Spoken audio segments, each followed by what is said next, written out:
Bonjour à tous les amis, j'espère vraiment que vous allez tous super bien. Moi, ça va très bien. Très content une nouvelle fois de vous faire cette nouvelle vidéo.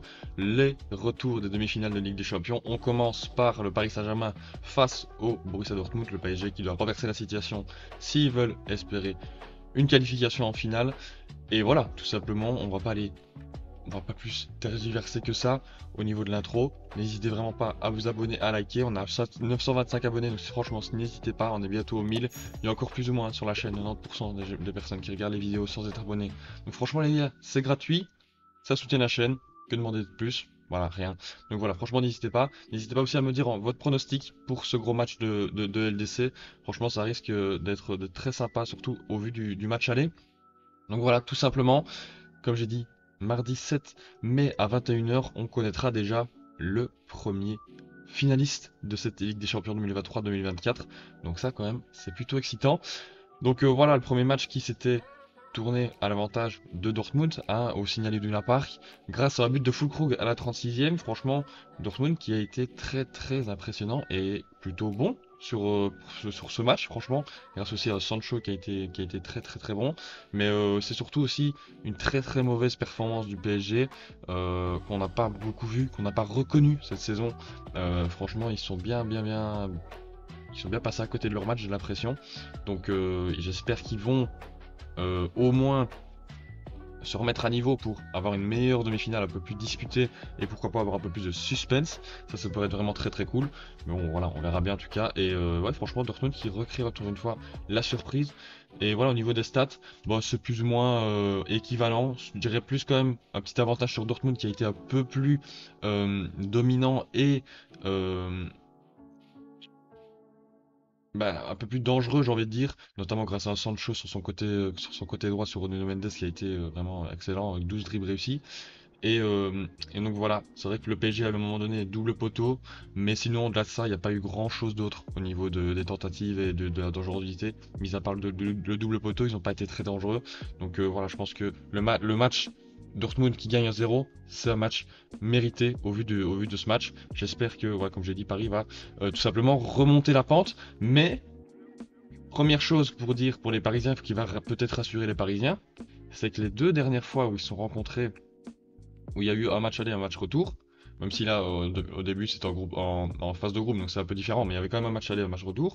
Paris, à chaque fois, gagnait son match retour. Enfin, son match au PSG, en tout cas, son match au Parc des Princes. Parce qu'en 2019-2020, ils avaient perdu 2-1 au Signal Iduna Park. Ils ont renversé la situation au Parc des Princes 2-0. Là, pareil, en phase de groupe, le match au Parc des Princes gagnait 2-0, alors que le match au Signal Iduna Park 1-1 à la dernière journée de la phase de groupe. Donc, est-ce qu'on aura la même chose et donc peut-être un jamais 203? Parce que deux victoires sur les deux derniers matchs au Parc des Princes contre Dortmund. Est-ce qu'on aura une troisième victoire? On verra bien. C'est ce qu'on va essayer évidemment de répondre dans cette vidéo. Donc voilà, franchement, voilà, tout simplement, on est parti donc avec le Paris Saint-Germain comme ils reçoivent le match au Parc des Princes. Et le Paris Saint-Germain, ça a été annoncé déjà il y a 2 3 semaines, j'ai l'impression, enfin non, peut-être 2 semaines, qu'il ne jouerait pas en Ligue 1 pour justement favoriser ce match retour face à Dortmund. Donc leur prochain match, c'est directement face à Dortmund au Parc des Princes parce que voilà, le prochain match de Ligue 1, c'est le dimanche 12 mai, 12 mai, ouais c'est ça, 12 mai, face à Toulouse. Donc, est-ce que c'est une bonne chose, une mauvaise chose d'avoir laissé le temps, d'avoir laissé 6 jours? Je pense que ça peut être bien pour les organismes de pouvoir bien se reposer et puis aussi de Enrique d'avoir 6 jours à se focaliser sur ce match parce qu'en fait en Ligue 1 il n'y a plus trop besoin, juste voilà s'il y a moyen d'éviter de perdre parce que Tchèvres est champion donc il n'y a pas trop besoin de tout donner. C'est surtout là où ils ont eu 6 jours, donc c'est vrai que ça peut être à leur avantage et du coup leur dernier match sur lequel je vais me référer pour un peu discuter etc, c'est ce match face à Dortmund et malheureusement pour eux c'est pas le match qui va donner le plus envie pour le Paris Saint-Germain. Mais bon voilà, le Paris Saint-Germain, comme j'ai dit, qui a été quand même plutôt décevant. On a moins retrouvé ce groupe. Il y a beaucoup de personnes qui ont été décevantes. Je pense à Kylian Mbappé. Ok, il fait son poteau, mais au-delà de ça, il fait pas un tout grand match. Quand on voit par exemple à l'inverse un Sancho sur son côté qui fait énormément de différence, là Mbappé il en fait pas beaucoup. On a aussi Dembélé, lui ça a été, je dirais peut-être le meilleur parisien, avec Marquinhos qui a été très bon aussi. Mais voilà. C'est vrai qu'aussi il y a la petite blessure de Lucas Hernandez qui fait mal, ligament des croisés, donc ils perdent quand même à quelqu'un de leur charnière centrale. Donc ça c'est vrai qu'en plus il sera pas là du coup forcément au match retour. Mais sinon au-delà de ça, euh, le milieu a pas été très très bon non plus. Franchement, c'est dommage. C'est dommage parce que je pense que c'est peut-être là-dessus qu'ils perdent le fil de la rencontre et qu'ils n'arrivent plus trop à se créer des occasions. C'est surtout peut-être au milieu de terrain. Après le reste, ben voilà, ils ont fait un match ok tiers, pas exceptionnel, mais c'est vrai qu'il y a quand même deux trois joueurs qui étaient décevants. Donc voilà, il faut absolument qu'ils se reprennent et qu'ils nous donnent un match quand même un peu plus. Voilà, on joue une demi-finale de Ligue des Champions. C'est ça que j'ai l'impression qu'ils ne représentent peut-être pas l'enjeu. Peut-être l'impression, je ne sais pas. Mais voilà, en tout cas, Dortmund, eux, étaient là directement et ont bien commencé la rencontre. Et voilà, grâce à un but de Füllkrug à la 36e sur un super appel et une super finition. Voilà, ça on sait bien que lui, il sait faire ça. C'est pas un grand technicien, c'est pas celui qui va courir 50 mètres. Mais pourtant là, cette fois-ci, bon, c'est pas 50 mètres, mais il a fait un appel en profondeur et il fait une frappe magnifique. Ouais, franchement, c'est tout à son honneur et Füllkrug, du coup, bah voilà, qui marque dans un très grand match et très important. Donc voilà, donc le Paris Saint-Germain qui était sur une bonne série à domicile, ils sont toujours sur une bonne série, il y a juste deux défaites face à Barcelone en Ligue des Champions et face à Nice au tout début d'année. Mais franchement, sinon, au Parc des Princes, c'est quand même une petite forteresse, on va pas se mentir. Elle a été franchie deux fois, mais voilà, en Ligue des Champions, mis à part simplement cette défaite face au Barcelone, face au FC Barcelone, il y a le 1 face à Newcastle, le match gagné face au Borussia, le match gagné face à l'AC Milan 3-0. Donc voilà, ils connaissent cette saison la Ligue des Champions à domicile, donc voilà, on verra bien ce que ça va donner. Du coup, le 11 a donné face au Borussia Dortmund, Donnarumma dans les cages, ça c'est normal, Mendes à gauche, Hakimi à droite, Marquinhos, Hernandez en charnière, Vitinha évidemment en tant que 6, Zaïre Emery, Fabien Ruiz en tant que relayeur, et puis Dembélé, ça c'est normal, Barcola à gauche et Mbappé. Et puis en plus, c'est vrai qu'on n'a pas parlé des entrants, mais Colomoni fait une entrée cataclysmique. Je comprends pas pourquoi il fait pas rentrer un Gonzalo Ramos qui marque des buts, qui plante et qui peut être vraiment un type de neuf qui peut être très intéressant en fin de match ou même titulaire contre une équipe comme Borussia Dortmund. Donc c'est vraiment dommage. Il y a Beraldo qui est rentré après la blessure de Hernandez, mais c'est vrai qu'il n'a pas fait beaucoup de changements. Alors je ne sais pas si c'était voulu ou pas, mais c'est vrai qu'il y a quand même du Asensio qui peut rentrer, du Kang In Lee, du Ugarte à un moment donné pour décharger les milieux, pour éviter qu'il fasse trop de minutes.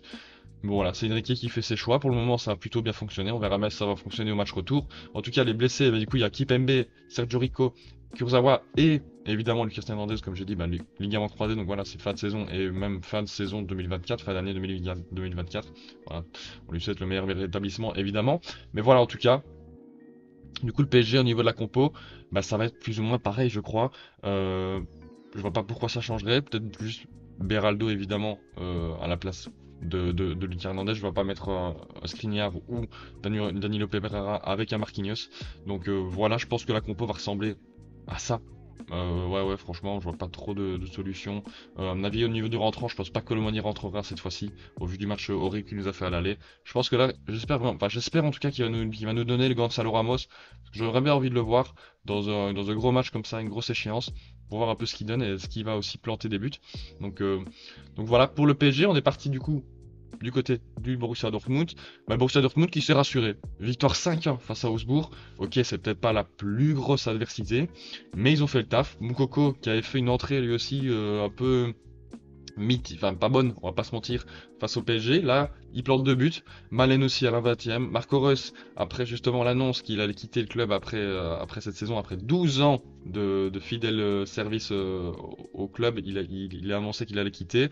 Et il marque, ça c'est quand même cool pour lui, il marque un petit but juste après son annonce, donc ça c'est super, super cool. Et Félix Nmetcha, le milieu de terrain qui marque à la 64e. Voilà, franchement, match plutôt bien maîtrisé de la part de Dortmund. C'est vrai qu'ils ont quand même subi de 22 tirs. Ça c'est quand même un petit peu dommage. C'est vrai qu'on sait bien que c'est pas la meilleure défense non plus. Mais en Hummels, dans les grands matchs, c'est quand même un très très très très bon défenseur et beaucoup de gens l'oublient ça. Donc c'est vrai que bon voilà. Mais bon là 22 tirs quand même c'est un peu beaucoup. Du coup au niveau du classement, ben ils se battent toujours avec Leipzig pour la place, la quatrième place qui serait symbolique à ce moment-là en Ligue des Champions. Mais c'est vrai qu'avec les indices UEFA, peut-être que leur place là où ils sont serait qualificative en Ligue des Champions aussi. Mais donc voilà, surtout je pense qu'ils se focus maintenant plus Comme en plus ils ont gagné le match aller, je pense que maintenant ils donnent tout sur la Ligue des Champions pour pourquoi pas espérer la gagner et donc forcément se qualifier après. Mais donc voilà, le dernier match, bah, évidemment, du côté de Dortmund, là tu fais un peu plus sur le PSG. Dortmund, bah, franchement, qui a fait un très très bon match. C'est pas le plus grand match non plus, mais ils ont été meilleurs que le Paris Saint-Germain. Ça s'est senti sur les 90 minutes. Et voilà, c'est le score logique. Un Sancho qu'on n'avait plus vu depuis 3 ans comme ça, il nous régale complètement. 12 dribbles réussis, je sais pas si vous vous rendez compte, sur un match, c'est quand même énorme. Il a fait celui qui a fait le plus de récupération du côté de Dortmund, alors que c'est un attaquant. Le plus de duels gagnés, je crois. Donc franchement, c'est vrai, il nous a fait un match exceptionnel. Euh, et Füllkrug, bah voilà, il a marqué sa petite occasion. C'est vrai que sur un centre de centre short trait, il aurait peut-être pu mieux faire. Brandt qui n'a pas été exceptionnel non plus, mais quand même voilà, ça va. La défense qui était très bonne, hein. Franchement, Madsen, Ryerson, Schlotterberg, Hummels, franchement magnifique. Le milieu aussi qui a été très très intéressant, Sabitzer, Chan. Il y a peut-être un petit peu mieux à faire au niveau du milieu de terrain, mais voilà. En tout cas, franchement, Dortmund, c'est vrai qu'en Ligue des Champions, à l'extérieur, c'est pas leur point fort. Comme on voit ici, Paris Saint-Germain a fait des défaite 2-0. Ok, ils ont gagné face à Milan 1-3 à domicile, mais match nul face au PSV, défaite face à l'Atlético 2-1. Bon, après, ça va, ils arrivent à reverser les matchs, mais c'est pas le meilleur bilan, et même de base, que ce soit en Ligue des Champions ou pas, c'est vrai que c'est pas leur meilleur bilan à l'extérieur, c'est pas la plus grosse équipe à l'extérieur, le Borussia Dortmund, donc c'est peut-être aussi un avantage pour le PSG, pour voilà, une raison d'appuyer encore plus fort dès le début de match et les surprendre, parce qu'ils sont jamais à l'aise à l'extérieur, le Borussia Dortmund, donc pourquoi pas pour le PSG. Le Borussia Dortmund, comme on l'avait dit, est une équipe surprenante, irrégulière certes, mais surprenante qui peut nous sortir des grands matchs et gagner contre des grosses équipes. Là, il le refait. Est-ce qu'ils vont réitérer l'exploit? Ça va être évidemment la question de est-ce qu'ils vont faire un gros match ou pas? Est-ce que Mbappé va faire un gros match? Parce que lui, je pense que si c'est le facteur X de cette partie du côté du Paris Saint-Germain. Donc voilà, tout simplement. Du niveau de la compo, il a peut-être un peu fait tourner parce que voilà, forcément, il peut, hein, c'est le, voilà, c'est en Bundesliga. Il repose ses gars, tout simplement. Donc voilà, Morey à gauche, Sule, Papadopoulos, Wolf. Ouais, franchement, il y a aucun. Je sais même pas s'il y avait un mec qui était titulaire à part Kobel. Non, il y avait personne de titulaire, hein, personne de titulaire. Donc ça, c'est magnifique quand tu peux faire tourner comme ça. Moukoko, Reus, Malen, Bino Giddens, et puis sur le bord, évidemment, on a les titulaires, Brandt, Sabitzer, Adeyemi, Sancho, Chan, Schlotterberg, etc. Donc voilà, ça c'est quand même plutôt sympa de Terzic. Il fait changement complet d'équipe à Kobel. Il gagne 5-1. Ça, je pense que c'est magnifique. Ça le met en confiance avant d'affronter le Paris Saint-Germain. Betsebaini, qui est le seul blessé du côté de Dortmund à ce moment-là. En tout cas, au moment où je tourne la vidéo, donc 2 jours avant. Il y a juste Ben Sebaini.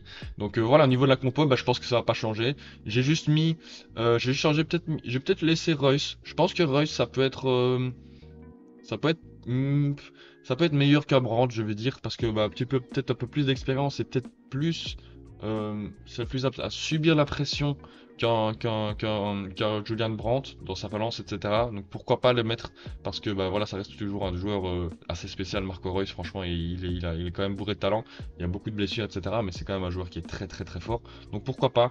Après j'ai mis Ryerson, défenseur droit, qui a fait un très bon match, un bon match aller, et puis évidemment Hummels, Schlotterberg en charnière, et puis Adeyemi, Sancho. Sancho, on espère aussi qu'il fera encore un match comme ça, et quand il rentrera à Manchester United, il a intérêt à jouer aussi bien que ça.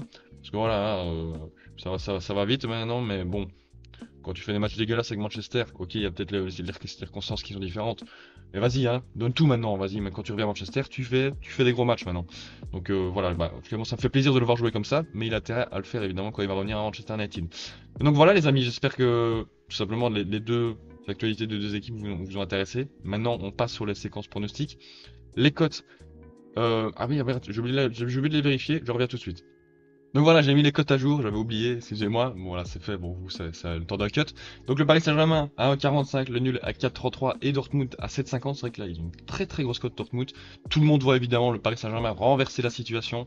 C'est assez normal. 1,45, c'est une cote très très très très maigre. Donc voilà, mon pronostic les amis, c'est parti. Voilà, je vois quand même une victoire du Paris Saint-Germain 2-1, mais avec ce score, n'oubliez pas, comme Dortmund a gagné à 0, ça irait aux prolongations. Voilà, moi je vois une prolongation dans ce match. Je vois pas un match tout bleu ou tout vert. Je crois que franchement, le PSG va gagner ce match, mais va aller aux prolongations. Au niveau des buts, Mbappé et Barcola, et du côté de Dortmund Sancho.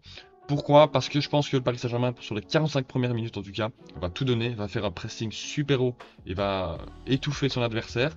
Et donc, possiblement, il y aura des espaces en contre pour Dortmund qui sait très bien jouer en transition offensive, qui se projette très très bien avec beaucoup de personnes. Donc ça peut faire très mal. Donc voilà pourquoi je mets, pourquoi pas, un Sancho qui est sur l'aile, qui va très vite. Et donc pourquoi pas des Yemi aussi qui pourrait être un candidat.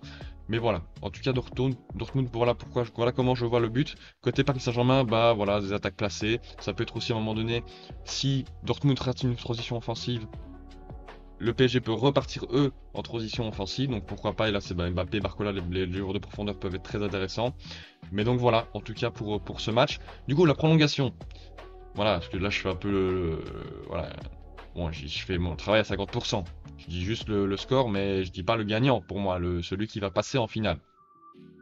Si c'est Dortmund qui marque le 2-1 à la fin, je dirais quand même le Dortmund qui va passer. Si c'est le PSG par contre qui renverse cette situation et donc qui marque le 2-1 après un match et qui du coup va en prolongation, qui rachète prolongation, je dirais quand même le PSG. Mais si je devais donner un pronostic global pour voilà, quand même parce que sinon c'est un peu facile, je dirais quand même le PSG. Voilà, je vois pas comment. S'ils font un gros match, évidemment, avec des si on refait le monde, mais s'ils font un match correct et qu'ils ne se foirent pas 50 000 fois, je pense que le PSG devrait gagner. Et puis voilà, tout simplement, les amis. J'espère vraiment que vous avez kiffé la vidéo. N'hésitez pas, vous, à me dire, ça c'est super important, en commentaire, votre pronostic. Parce que là, j'aimerais vraiment bien avoir votre avis, voir ce que vous pensez, voir ce que vous voyez. Parce que là, c'est très très compliqué. Je pense que c'est quand même un peu plus compliqué que de pronostiquer un Real Bayern. Mais parce que bah voilà, c'est deux équipes un peu irrégulières de temps en temps, donc surtout Dortmund. Donc tout va dépendre du niveau de Dortmund et tout simplement du Paris Saint-Germain, surtout d'Mbappé, pour voir un peu qui va faire ses petites étincelles offensivement du côté de PSG. Donc voilà, j'espère vraiment que vous avez kiffé. Si c'est le cas, n'hésitez pas à liker, à vous abonner, du coup me dire en commentaire encore une fois votre pronostic. Je répète, c'est bien le PSG que je vois passer en finale du coup, suite à une prolongation. Donc voilà, je vous dis à très très bientôt pour une nouvelle vidéo. C'était Mencher. Ciao ciao.